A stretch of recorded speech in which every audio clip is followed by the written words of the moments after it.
Bonjour à tous, j'espère que vous allez excellemment bien. Aujourd'hui, on se retrouve pour parler cyclisme, pour faire la présentation d'une nouvelle équipe et la première équipe de deuxième division. Aujourd'hui, on va faire la présentation de l'équipe Burgos, Burpellet BH, c'est le nouveau nom de cette formation.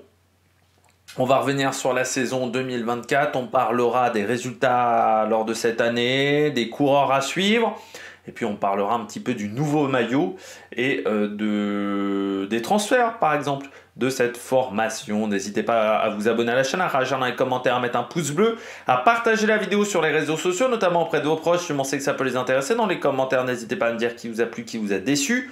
Quand vous vous abonnez à la chaîne, vous pouvez ajouter la petite cloche, comme ça vous êtes au courant des dernières vidéos qui sortent, notamment des vidéos cyclisme. Et puis si vous avez les moyens et que vous voulez soutenir mon travail, vous pouvez faire un super thanks.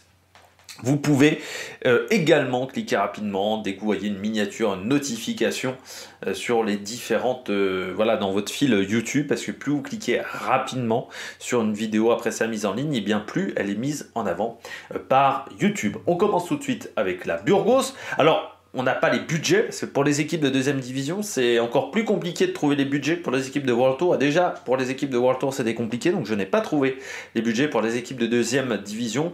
Mais Burgos, allez, ça doit être entre 5 et 7 millions. Vraiment, et je pense plutôt 5 et 5, quoi. Vraiment, c'est pas un gros budget, Burgos. Et c'est ce qui fait qu'en termes de résultats, sur l'année 2024, ça se ressent quand même. C'est une équipe qui n'est pas en mesure de rivaliser avec les mastodontes de deuxième division que sont Israël, Lotto, Uno X, Total. C'est un cran en dessous. Mais elle essaye quand même de se défendre. Alors, elle pourra dire merci aux épreuves asiatiques et aux épreuves un petit peu exotiques, on appelait ça comme ça, du cyclisme. En Europe, il y a eu assez peu de résultats du côté de la Burgos. Je crois que leur meilleur résultat, c'est la classique Grand Besançon avec Victor Langelotti et sa deuxième place. Il y a eu également une troisième place sur le Tour du Doubs pour José Manuel Diaz qui est toujours là. Mais ça reste, voilà, ça reste un peu faiblard quoi, en termes de résultats. Et au niveau des grosses courses, déjà ils n'ont pas été invités sur la Vuelta cette année. C'était d'autres équipes qui étaient au départ. Et ça reste difficile parce que, encore une fois, la qualité de l'effectif n'est pas énorme.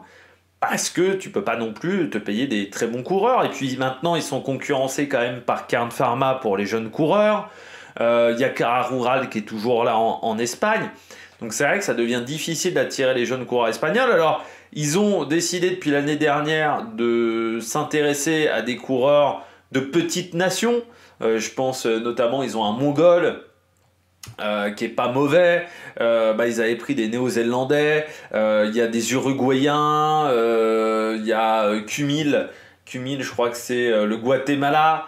Donc voilà, ils essayent avec de prendre pas mal de coureurs étrangers. Là, ils vont continuer avec des coureurs japonais aussi. Ça leur permet aussi d'être invités sur des courses à l'étranger qui peuvent leur apporter beaucoup de points, ce que d'autres équipes ne sont pas invitées sur ces épreuves-là. Mais on voit bien que c'est vraiment pas évident du côté du collectif de cette formation. Donc voilà, il faut faire avec, comme on dit. Il faut essayer de s'en sortir du mieux possible. Mais c'est vrai que c'est pas toujours évident voilà, pour les équipes de deuxième division parce que c'est là où il y a presque le plus d'écart de budget entre des petits comme Burgos et puis des gros comme Tudor. Et ça devient de plus en plus compliqué avec des petits budgets de réussir à être visible en deuxième division. Et puis il y a maintenant la bagarre aussi pour les points UCI parce que il faut rester dans le top 30 désormais pour avoir les invitations sur les grands tours. Ça va devenir une obligation d'être dans le top 30 et c'est pas si facile que ça pour Burgos qui est toujours un petit peu en bordure voilà, de cette 30e place. Par exemple, en 2024, ils sont 28e UCI. Voilà, et donc ils sont toujours à la limite du top 30. Et surtout que là, on ne prend pas en compte un cycle de 3 ans, on prend juste l'année précédente en termes de résultats. C'est important de le signaler, ce qui fait aussi cette stratégie d'aller sur des courses exotiques qui permettent de ramener des points. Bon, on regarde les victoires l'an dernier. Eh bien déjà il y avait Aaron Gate qui a remporté 4 étapes sur la New Zealand Cycle Classic et le classement général. Pas de chance, c'est qu'il n'avait pas le maillot de la Burgos sur cette épreuve-là. On a donc 13 victoires pour l'équipe avec le maillot de la Burgos. Ça a commencé avec le Tour de Sharjah, qui a lieu en ce moment, du côté des Émirats, avec la victoire de Mario Aparicio, c'était sur l'étape 4. Aaron Gate qui a remporté le championnat de Nouvelle-Zélande sur route. Il a remporté également le titre du contre-la-montre de champion d'Océanie. Le titre de champion de Mongolie du contre-la-montre était remporté par Sembayar, par Jean Valjean Sembayar. Sergio Giovanni Schumil remporté le championnat de Guatemala sur route. Mario Aparicio remporté la deuxième étape du Tour de Quinquelec, la quatrième étape. Il a remporté la quatrième étape sur cette course. Fagundes remporté l'étape 8 et l'étape 2 de cette même épreuve. Sergio Giovanni Schumil remporté la troisième étape du Tour du Portugal. Aaron Gate remporté la Trans-Himalaya Cycling Race. Il remportait également l'étape 3 et 4 du Tour d'Oman, ainsi que le classement général de cette épreuve. Donc on voit qu'on a été un petit peu dépendant quand même d'Aaron Gate, mais ce qui a permis à cette équipe de battre son record de nombre de victoires en une saison, qui datait quand même de 2023 avec 7 victoires. Elles en ont désormais, le record c'est 13.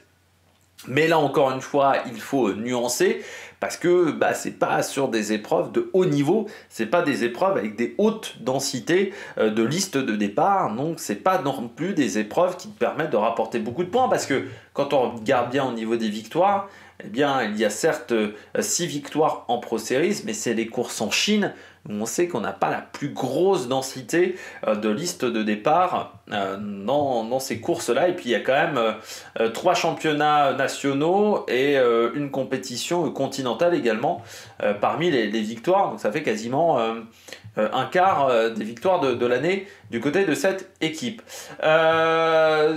Donc avec ce nombre de victoires sur l'année, je pense que j'ai pas le ranking du nombre de victoires. Eh bien, si on regarde bien avec le nombre de victoires, Burgos avec 13 victoires est vraiment pas mal. Ils sont devant Astana, je crois, notamment. Burgos, ils sont 27e. Et ils sont plutôt pas mal parmi les équipes de deuxième division aussi.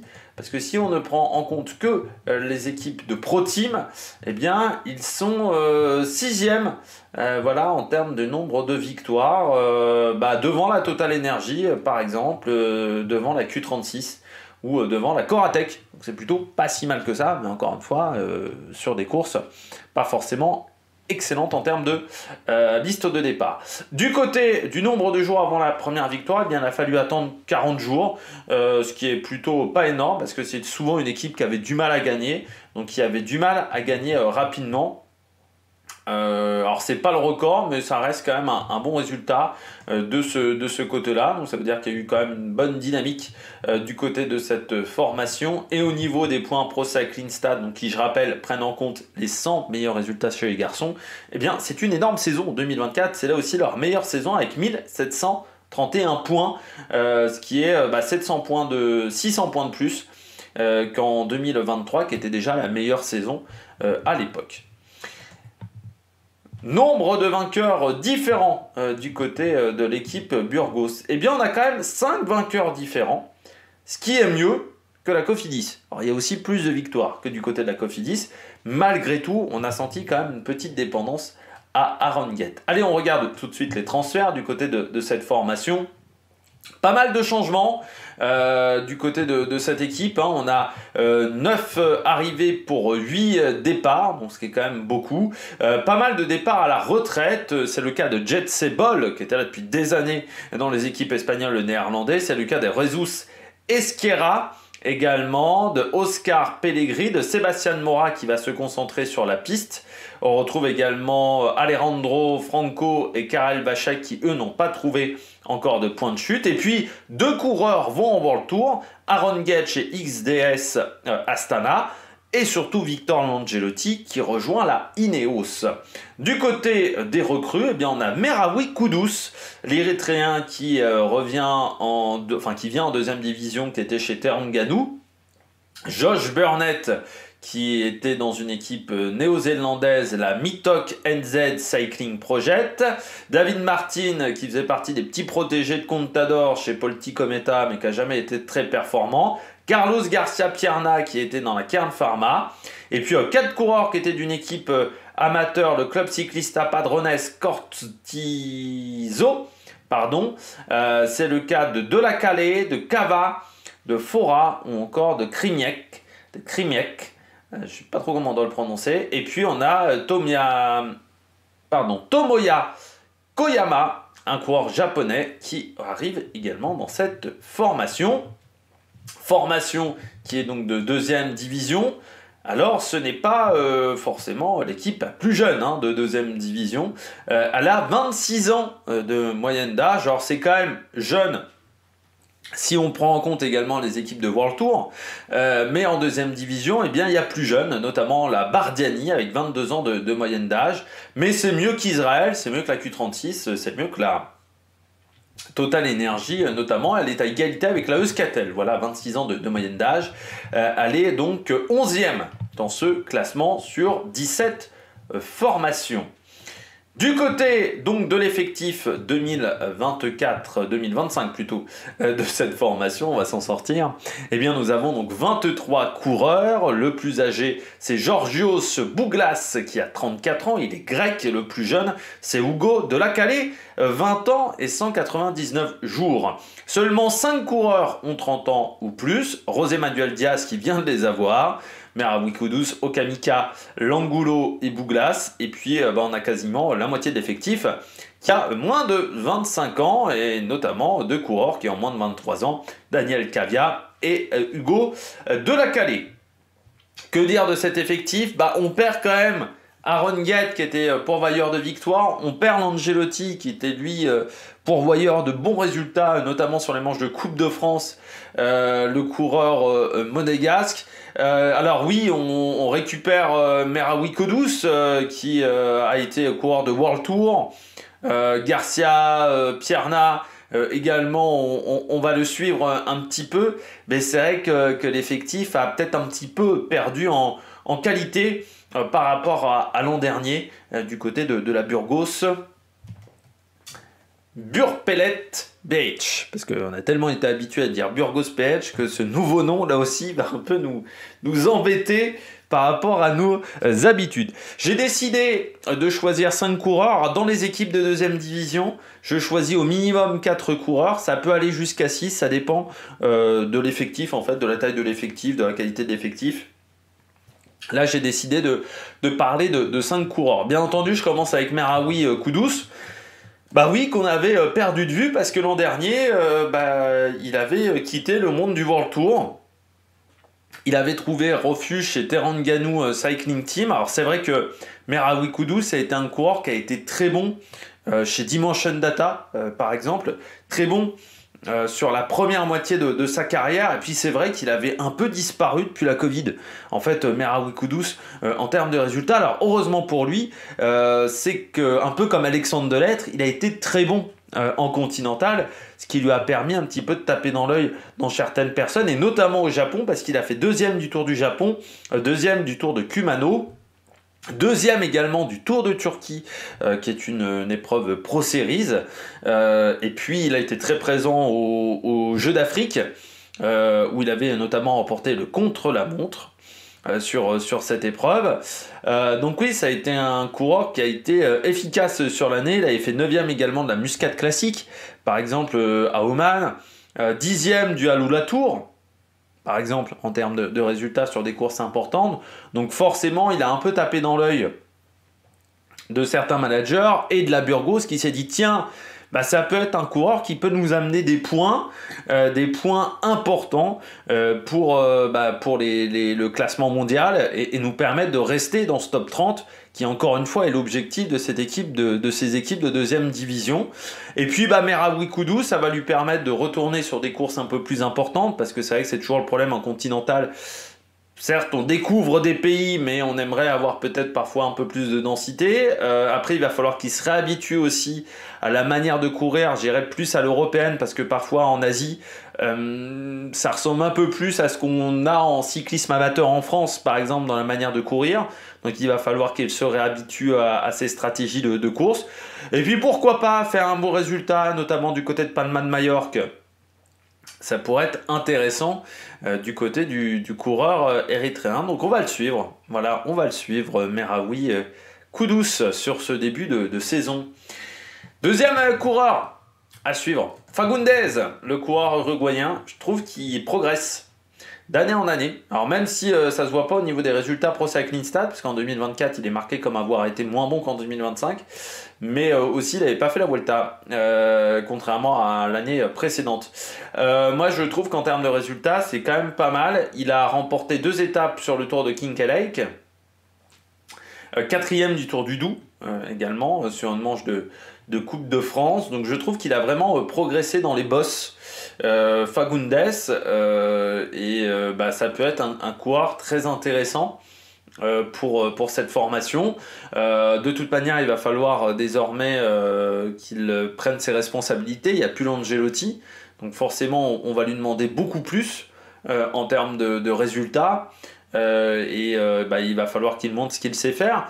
C'est un coureur qui est dans sa 3e année en 2e division, donc c'est-à-dire que là maintenant il a un peu d'expérience, Fagundes, donc maintenant c'est à lui de montrer ce qu'il sait faire. Mais je pense qu'il a les capacités pour faire des bonnes choses. Donc voilà, on suivra forcément Eric Antonio Fagundes, qui est également présent au championnat du monde, bon, 81e, mais c'est vrai que du côté de l'Uruguay, ça devait être le seul représentant. Clément Aleno, lui, ça fait déjà... c'est sa 3e saison également dans cette formation. Avant, il était dans une équipe bretonne, le Dinan Sport Cycling, et avant le VC Pays de Loudéac. Il a 24 ans. Là, maintenant, il faut des résultats. Voilà, il faut des résultats pour Clément Aleno.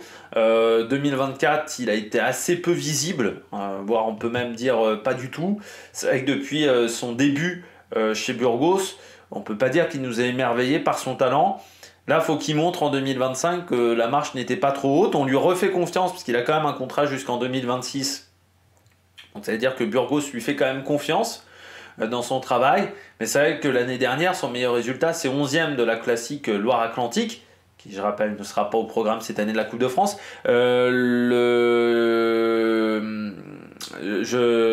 Paris-Camembert également ne fera pas partie de la Coupe de France, ce qui je trouve est dommageable parce que c'est une course qui est fantastique mais qui n'est pas retransmise à la télévision. Voilà, c'est dommage parce que Paris-Camembert c'est une belle épreuve.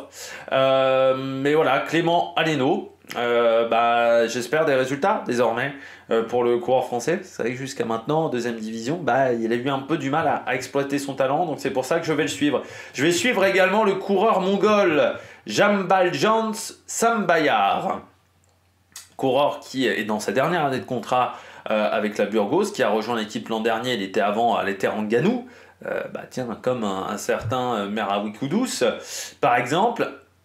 Lui, il a en fait pas toujours couru avec l'équipe Burgos, il a aussi pas mal couru en Chine où il a eu des résultats. Il fait quand même 10e du Tour d'Eman, du côté du général, 11e de la Trans-Himalaya Cycling Race également. Il avait pris une échappée également sur une étape du Tour of Kinkel Lake. Voilà, c'est un coureur qui a participé également au championnat d'Asie. Et 2e année chez les pros, donc chez les pros en 2e division chez Burgos. Donc j'espère déjà plus le voir sur des courses européennes, parce que c'est vrai que l'année dernière il a fait que le Tour de Catalogne en Europe, sinon il a couru que dans des courses en Asie, donc notamment 5e du Tour de Sharjah l'an dernier. Donc là j'espère le voir sur des courses européennes, ce qui normalement devrait être le cas, parce que on devrait le voir sur le Grand Prix La Marseillaise. Il est en ce moment sur le Tour de Sharjah, où il a fini 9e sur une étape aujourd'hui.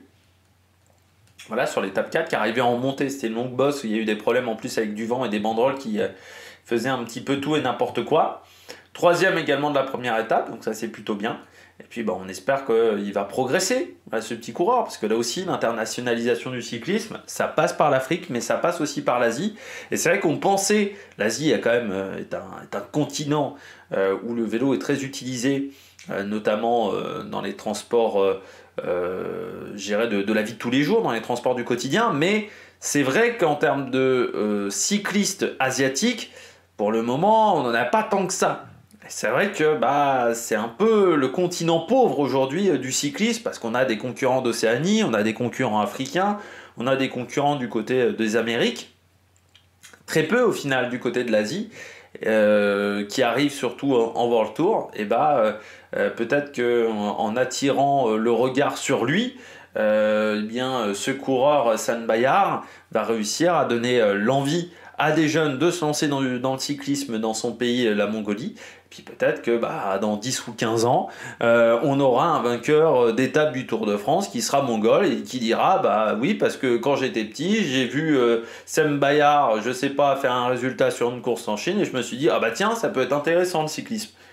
Voilà, ça passe parfois comme ça pour avoir l'envie de faire un sport. Et puis je termine avec José Manuel Diaz. Ça reste toujours un pourvoyeur de résultats, un coureur qui était passé à la Delco. L'an dernier, il fait pas une mauvaise saison. C'est avec Diaz, on l'a un peu retrouvé, parce qu'il avait été un peu en difficulté pendant 2 saisons chez Burgos. C'est un coureur qui était normalement chez Gazprom, qui a subi le problème de l'équipe qui a été interdite. Donc c'est vrai que ça n'a pas été facile pour lui. Alors il était allé chez Gazprom parce que déjà Delco avait fait faillite. Donc c'est vrai qu'il porte malheur aux équipes. Coureur qui est passé par Israel Cycling Academy en tout début de carrière. Et puis donc là l'an dernier, ça s'est plutôt bien passé pour lui avec une 6e place sur le Tour de Langawi. On l'a vu également sur des courses en France, 10e du Tour du Jura, 3e du Tour du Doubs. On l'a vu aussi dans des échappées sur certaines courses. Donc je me dis... peut-être une année où il va pouvoir encore progresser en termes de résultats. José Manuel Diaz, qui est né à Rennes, là où se situe la Classica Rennes-Parisor, il est né juste à côté. Il avait fait 14e sur cette épreuve l'an dernier, qui se déroulait dans des conditions extrêmement compliquées. La seule classique qui a lieu un lundi, la Classica Rennes-Parisor. C'est toujours atypique comme course, qu'on suivra parce qu'on l'avait fait l'an dernier. C'est le 12 février, donc cette année, je ne sais pas quand elle aura lieu. Tiens, je peux vous le dire tout de suite. La Classica Rennes-Parisor en 2025. Alors, elle aura lieu le 17 février. Donc, ça nous emmène 17 février. C'est un lundi. Voilà, encore. Comme chaque année, cette classique a lieu un lundi, ce qui est toujours un petit peu atypique. Ça sera la 4e édition, normalement, de cette épreuve. Bon. Eh bien, le maillot, du côté de cette formation, le maillot change. L'an dernier, c'était un maillot violet avec quelques rayures, on va dire, sur la fin, une sorte de dégradé qui partait vers le rose. Et bien cette année, le rose est beaucoup plus important car le maillot est en fait en 2 parties. Le haut, c'est plutôt du mauve, type ce qu'on a du côté de la Jayqualula. Par contre, sur le bas, c'est presque un rose EF. À un moment sur le maillot, donc c'est un mélange entre les deux et toujours équipé de vélo BH du côté de cette formation, mais voilà un maillot différent. Et bien voilà, je crois que nous avons fait le tour du côté de cette vidéo. N'hésitez pas à vous abonner à la chaîne, à réagir dans les commentaires, à mettre un pouce bleu et puis nous, on se retrouve pour de nouvelles aventures sur Amérique Production. Ciao ciao.